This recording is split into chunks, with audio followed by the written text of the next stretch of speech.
Hello everyone, কেমন আছো সবাই? আশা করি সবাই ভালো আছো।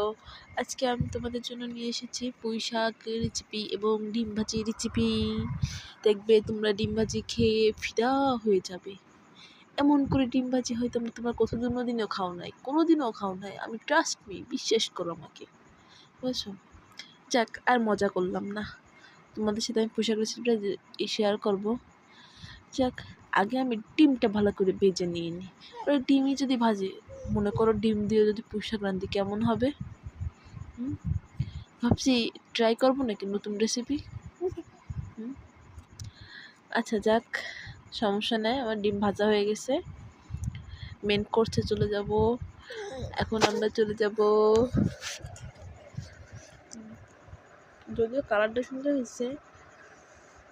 পেঁয়াজ কুচি, পুঁই শাকের জন্য পেঁয়াজ কুচি ভালো করে ভেজে নিতে হবে, ফাঁচা ফাঁচা হয়ে যাবে, বুঝেছো? এরপরে চিংড়ি মাছ দিয়ে দিতে হবে।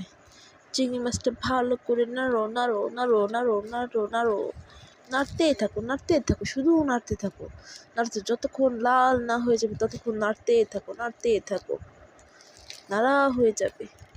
এবার দিয়ে দেবে এক গাদা কাঁচামরিচ, রসুন আমি ফার্স্টে দিয়ে দিয়েছি। এবার দিব কাঁচামরিচ। দেখো, কাঁচামরিচের এক গাদা দিবা, ঝাল করে শাকে, শাক অনেক ভালো লাগবে। এবার দিবা এক গাদা নুন। এবার দিবা হলুদ, ছুঁড়ে মারো ঠাস